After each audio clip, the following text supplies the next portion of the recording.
తిరుమలలో భక్తుల రద్దీ కొనసాగుతోంది. శ్రీ వెంకటేశ్వర స్వామివారి దర్శనం కోసం వైకుంఠం క్యూ కాంప్లెక్స్లోని 27 కంపార్ట్మెంట్లలో భక్తులు వేచి ఉన్నారు. బుధవారం 78,000 మందికి పైగా భక్తులు స్వామివారిని దర్శించుకున్నారు.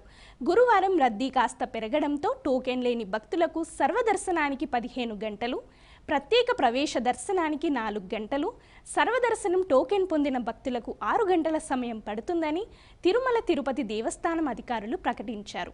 గురువారం స్వామివారికి ప్రత్యేక సేవలు, వీఐపీల బ్రేక్ దర్శనాలు ఉండటంతో టీటీడీ అధికారులు సామాన్య భక్తులకు స్వామివారి దర్శనం కల్పించేందుకు అవసరమైన చర్యలు తీసుకుంటున్నారు.